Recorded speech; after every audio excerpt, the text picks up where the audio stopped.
Democrats destroyed the Republicans last night. I thought maybe Democrats had forgotten how to win. Democrats dominated Election Day. And now you've got people asking, can this momentum carry on through to next year, especially as Donald Trump and the Republicans are doing everything they can to stay in power? But first, we got to talk about the results starting in New York, right, where you had Zohran Mamdani winning just over 50% of the more than 2 million ballots that were cast, more than Andrew Cuomo and Sliwa combined. And in fact, he won more votes there than any candidate since 1969. But that's also not where history ends, because he's going to be the city's youngest mayor since 1892, as well as its first Muslim mayor and first mayor of South Asian descent. And so with all of that, and in the face of Donald Trump getting more and more involved and making threats, yes, you had Mamdani celebrating his victory, but he also pushed back against Donald Trump. Here, we believe in standing up for those we love.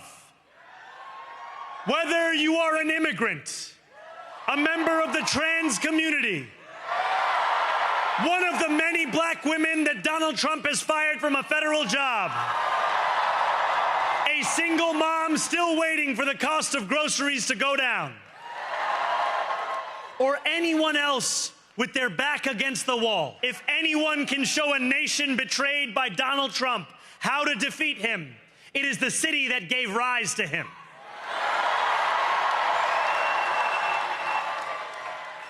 And if there is any way to terrify a despot, it is by dismantling the very conditions that allowed him to accumulate power. This is not only how we stop Trump, it's how we stop the next one. So Donald Trump, since I know you're watching, I have 4 words for you. Turn the volume up.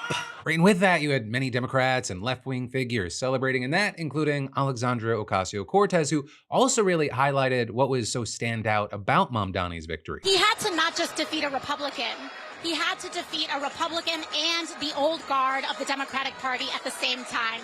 He was fighting a war on 2 fronts and not just one. And he still won resoundingly. And I think the message that that sends is that the Democratic Party cannot last much longer by denying the future, by trying to undercut our young, by trying to undercut a next generation of diverse and upcoming Democrats that have the parties, the actual party, our actual electorate and voters support. And regarding what's next and those kind of in the old guard, she said, we have a future to plan for. We have a future to fight for. And we're either going to do that together or you're going to be left behind. And I think that that is not a partisan issue. It's not about progressive. It's not moderate. It's not liberal. This is about, do you understand the assignment of fighting fascism right now? And the assignment is to come together across difference no matter what. Right, but then jump into the West Coast, you had California, and there you had voters overwhelmingly approving Prop 50, which was the ballot measure that will allow temporary redrawing of congressional districts in a way that should give Democrats 5 more seats in the House. And that, of course, is in response to and expected to now offset the 5 seats that Republicans are likely to pick up thanks to Texas's mid-decade gerrymander. Though, of course, that's not where it's expected to end. Several other Republican states, including Missouri and North Carolina, are poised to follow suit as Trump's continued his unprecedented effort to mold Congress to his liking. So that's why with this, you had California Governor Gavin Newsom not only celebrating his victory, but explicitly calling on other states, including Colorado, Illinois, and Maryland, to follow his lead. And then actually, adding to that, today you had the chairman of the Democratic National Committee vowing that his party would match Republican redistricting efforts. We've leveled the playing field, and now it's up to Republicans. If they continue with this nonsense and continue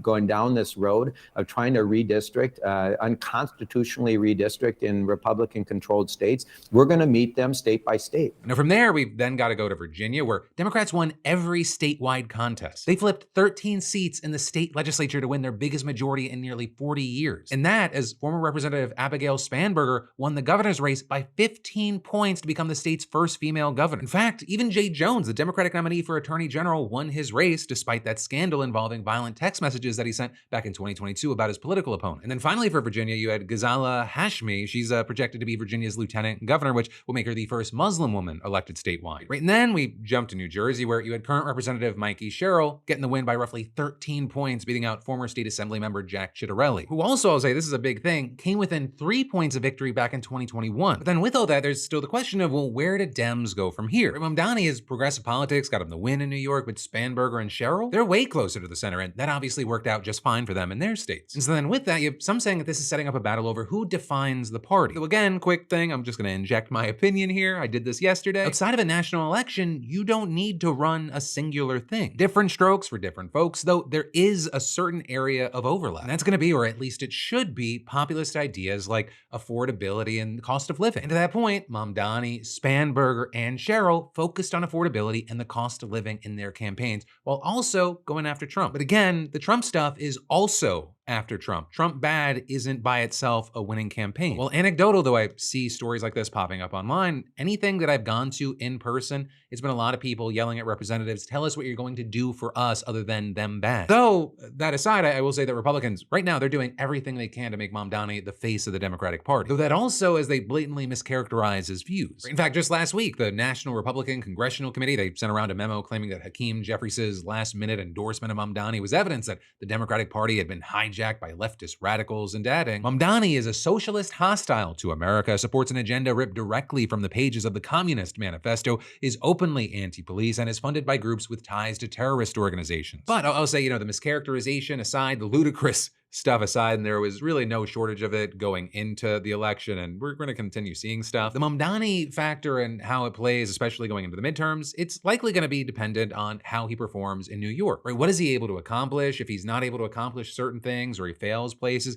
will people blame him, or will there be other factors? Right, and I say that in part because Donald Trump has made threat after threat regarding money in New York if Mamdani were to be elected. So actually, Trump may have run the risk of insulating Mamdani from any sort of judgment for failures because they might see it as, the president of the United States, making him public enemy number one. But again, as I mentioned, New York, it matters, but it wasn't the only thing. And like I mentioned yesterday, there was also a special election in Texas to fill a seat previously held by a Democrat who died back in March. So there you had 2 Democrats advancing to a runoff for that seat. And then in Pennsylvania, 3 Democrats kept their spots on the state Supreme Court. And that, while it got a lot less attention, is absolutely huge because it could play a role in the next presidential election if certain voting and redistricting questions end up on their docket. Also in Maine, voters approved a new red flag law giving families the option to petition a judge to order weapons to be temporarily taken away from a troubled relative. That notably coming 2 years after a gunman killed 18 people at a bar and a bowling alley in the worst shooting in the state's history. And then finally, we talk about my now home state of Georgia, where you had Democrats flipping 2 seats on the Georgia Public Service Commission, which is not only the first time that the party has won a statewide constitutional office since 2006, but also it's a huge deal for reasons that we've talked about on this show. It's basically all about keeping big energy companies from running the show and potentially locking in higher rates for everyday Americans for years to come. But also with everything that we're seeing, you had Trump and Republicans trying to downplay Republican losses, or with Trump going on to blame the government shutdown as well as the absence of his own name on the ballot. He then also, and I think this shows how embarrassed and desperate and scared he is, he repeated his call for Republicans to get rid of the filibuster, saying of Democrats, if we do what I'm saying, they'll most likely never attain power because we will have passed every single thing that you can imagine. And all of this is today when he was hosting a breakfast at the White House with Republican senators, he continued to spread baseless claims about election fraud, right? Accusing Dems of cheating, claiming mail-in ballots are automatically corrupt. We should pass voter ID. We should pass no mail-in voting. We should pass all the things that we want to pass, make our elections secure and safe. And then adding to that, you also had White House Press Secretary Caroline Leavitt claiming that preparations for another executive order on elections were underway. And so, with all this, I'd love to know your thoughts, opinions, and reactions, but where I'll end this, and this is me putting on my opinion hat again, enjoy the win, enjoy remembering what hope felt like, but also know you have an old, desperate, sad, embarrassed president who's really willing to try anything. He's not calling for the end of the filibuster from a place of strength. They just got beaten these elections. His polling's horrible. Eyes forward and on to the next.